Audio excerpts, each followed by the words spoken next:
তোমরা সকলে কেমন আছো? আশা করি সকলেই ভালো আছো। তোমাদের ভালোবাসা ও আশীর্বাদে আমিও কিন্তু অনেক ভালো আছি। আর দেখো, তোমরা সকলেই জানো আমি কিন্তু তারকেশ্বর গেছিলাম। আর তারকেশ্বর থেকে তোমাদের সাথে প্রতিনিয়ত ভিডিওগুলো শেয়ার করে চলেছি। আর গুরুত্বপূর্ণ তথ্যগুলোও কিন্তু দেওয়ার চেষ্টা করেছি। আর কোনো কিছুর সাথে যদি কোনো কিছু উপরিপালন হয় সেটা কেমন লাগে বলো? কি আমার কথা বুঝলে না? হ্যাঁ, সেটাই, আমরা গেছিলাম তারকেশ্বর, কিন্তু সেখান থেকে আমরা কোথায় কোথায় ঘুরলাম সবটাই তোমাদের সাথে আজকে শেয়ার করব। আর এখন দেখো আমরা কোথায় চলে এসেছি, আশা করি অনেকেই তোমরা বুঝতে পারছো এটা কোথায়। হ্যাঁ, ঠিকই ধরেছ, এটা কিন্তু বেলুড় মঠ। আর এই যে দেখতে পাচ্ছ, এটা হলো বেলুড় মঠের মেন গেট। আর এই গেট দিয়ে আমরা কিন্তু এখন মঠের ভেতরে প্রবেশ করব। আর আমরা যখন এই মঠে ঢুকেছিলাম তখন প্রায় 11:30 12:30 বাজে। আর ঠিক এই মুহূর্তেই কিন্তু এই বেলুড় মঠে প্রসাদ দিচ্ছিল। তো এরপর কিন্তু আমরা টিকিট করতে পারতাম না, তার জন্য কিন্তু আমরা বেলুড় মঠটা সেইভাবে ভালো করে ঘুরতে পারিনি। আর আমাদের যেহেতু ইচ্ছাই ছিল যে এখান থেকে আমরা প্রসাদ নেব। আর 12টার পরে এই টিকিট কাউন্টার কিন্তু বন্ধ হয়ে যায়। তোমরা কারা কারা বেলুড় মঠে এসছো অবশ্যই কমেন্টে জানি। আর এই হলো বেলুড় মঠের মূল মন্দির। আর এই মূল মন্দিরের মধ্যে কিন্তু মোবাইল ফোন নিষিদ্ধ, যার কারণে মন্দিরের ভেতরটা কেমন তোমাদের সাথে শেয়ার করতে পারি না। এতটা সুন্দর, এতটা শান্ত জায়গা তোমরা হয়তো এই ভারতবর্ষে আর কোথাও পাবে না। আমার মনে হয় যার মনে যত কষ্টই থাকুক না কেন, একবার হলেও বেলুড় মঠে গেলে তোমরা কিন্তু সেই কষ্টের নিবারণ খুঁজে পাবে। কষ্ট কিন্তু তোমাদের কোথায় চলে যাবে তোমরা কিন্তু বুঝতেই পারবে না। এতটা সুন্দর, এতটা ঠান্ডা একটা মনোরম পরিবেশ, তোমাদের সাথে কি বলবো। আর এখন দেখতে পাচ্ছ আমাদের কিন্তু এখন টিকিট করা হয়ে গেছে প্রসাদ নেওয়ার জন্য, আমরা এখানে লাইনে দাঁড়িয়ে পড়ছি। আর তোমরা দেখতেই পেলে আমরা কিন্তু লাইনের মাঝ বরাবর থেকেই ঢুকে গেছি, কারণ আমাদের টিকিট করে আসার আগেই কিন্তু আমাদের আরও যেসব লোক ছিল তারা কিন্তু লাইনে দাঁড়িয়ে পড়েছে। আর আগেই বললাম, এরপর কিন্তু আমরা আর প্রসাদ পেতাম না। আর এখানের প্রসাদের নিয়ম হলো তোমরা আমাদের সামর্থ্য মতো যতটা দেবে সেই অনুযায়ী দক্ষিণা দিতে পারো। এমনি কোনো প্রসাদের জন্য কোনো মূল্য ধার্য নেই। তোমরা কিন্তু এখানে অবশ্যই বেড়াতে এসো আর অবশ্যই প্রসাদ নিও। আমি এর আগে একবার এসেছিলাম, তখন কিন্তু আমি প্রসাদ নিইনি। এবার কিন্তু ফার্স্ট টাইম যাচ্ছি, এখনও যাইনি। সেই প্রসাদের ঘরটা কেমন সবটাই তোমাদের সাথে শেয়ার করব। তো তোমরা ভিডিওটি স্কিপ না করে সম্পূর্ণ ভিডিওটি দেখতে থাকো। আশা করি তোমাদের কিন্তু ভিডিওটি অনেক ভালো লাগবে। আর এই যে বিল্ডিংটা দেখছো, এটাই কিন্তু প্রসাদের কক্ষ। আর আমরা যেহেতু তারকেশ্বর থেকে এখানে এসেছি, আমাদের কিন্তু কারোর পায়েই চপ্পল ছিল না। আর এখানে ঢোকার সময় এরা বারবারই কিন্তু জিজ্ঞাসা করছিল চপ্পল কোথায়। আমরা বললাম আমরা যেহেতু সন্ন্যাসী সেহেতু আমাদের কারোরই কিন্তু চপ্পল নেই। আর এখন দেখতেই পাচ্ছ আমাদের এখানে সবাই কিন্তু প্রসাদ নেওয়ার জন্য বসে পড়েছে। আর এইখানে বেশিরভাগ কিন্তু তারকেশ্বর থেকে ঘুরে যাওয়ার সময় প্রচুর লোক আসে। মানে আমাদের সাথে সাথে অনেক সন্ন্যাসী ছিল। আর আমার অবস্থা দেখতে পাচ্ছ বেহাল। আমরা তো সেই বললাম তোমাদের প্রথম দিন থেকেই আমার পায়ের অবস্থা যা খারাপ, তারপর খোলা গাড়িতে এসে আমার কিন্তু চোখ মুখের অবস্থা ভীষণই খারাপ। যাই হোক, এখন আমরা এখান থেকে প্রসাদ নেব। আর এই যে কক্ষটা দেখছো, এখানে কিন্তু মিনিমাম 10,000 লোকেরও বেশি, আমার যেটা মনে হয়েছে সেই অনুযায়ী বলছি, একবারই কিন্তু প্রসাদ নিতে পারে। আর আমাদের এখানে প্রসাদে দিয়েছিল গোবিন্দভোগ চালের খিচুড়ি, একটা বাঁধাকপির তরকারি, তারপরে কিন্তু এখানে পায়েস ও চাটনিও দিয়েছিল। সেটা তোমাদের সাথে সবটা শেয়ার করতে পারিনি।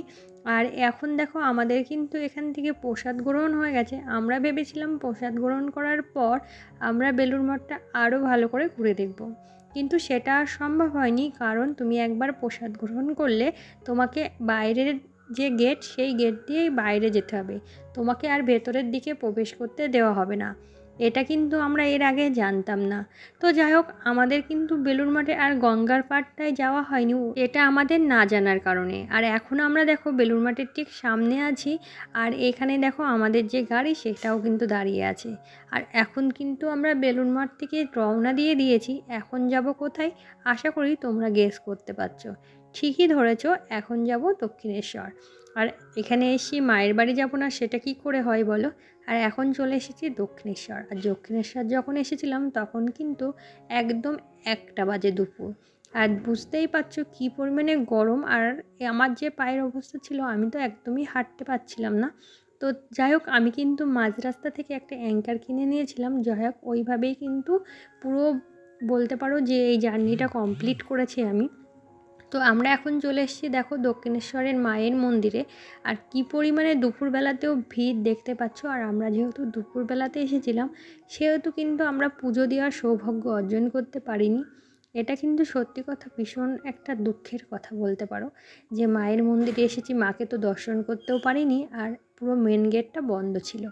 তারপরে দেখো এখানে সবাই আছে, সম্পূর্ণটা তোমাদের সাথে শেয়ার করব, তো তোমরা ভিডিওটি দেখতে থাকো।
এদিকে দেখো নদীতে কিন্তু জোয়ার এসছে, যার জন্য কিন্তু ওরা মাইকে অ্যানাউন্সমেন্ট করছে এবং সতর্কতা জারি করছে।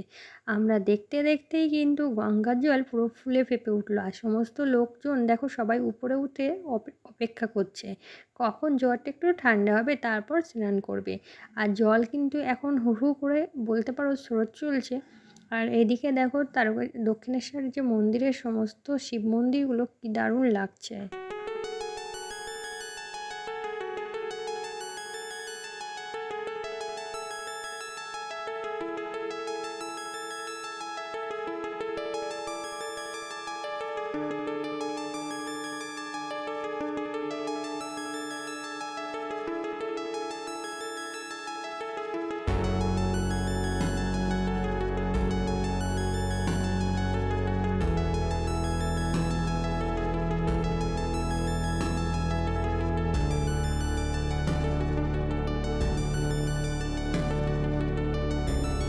আর দেখতেই পাচ্ছ আমার মা কিন্তু গঙ্গার জল নেবে বলে গঙ্গার জল ভরার জন্য নেমে পড়েছে। আর আগেই বললাম জলের অবস্থা দেখতেই পাচ্ছ কী পরিমাণের স্রোত।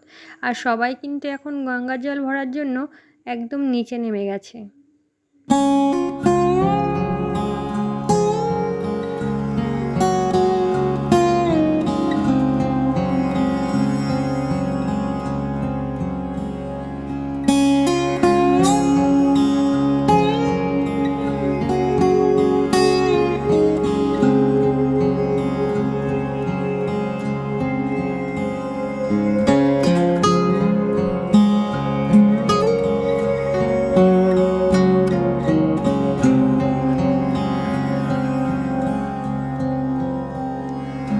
আমরা এখন এখান থেকে বেরিয়ে যাব। এরপর কোথায় যাচ্ছি কি হচ্ছে সম্পূর্ণটা জানতে হলে অবশ্যই নেক্সট ভিডিওর জন্য অপেক্ষা করতে হবে।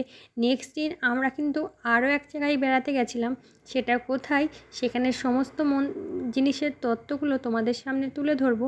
তো তোমরা অবশ্যই নেক্সট দিনের ভিডিওটি দেখো। আর আজকের ভিডিওটি কেমন লাগলো সেটা অবশ্যই আমার কমেন্টে জানিও।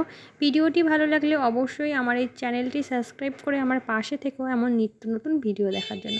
তারই সাথে সাথে তোমরা কারা কারা এখনও তারকেশ্বরে গেছো, জল দিয়েছো, দক্ষিণেশ্বর ও বেলুড় মঠে গেছো সেটাও কিন্তু কমেন্টে জানাতে ভুলবে না।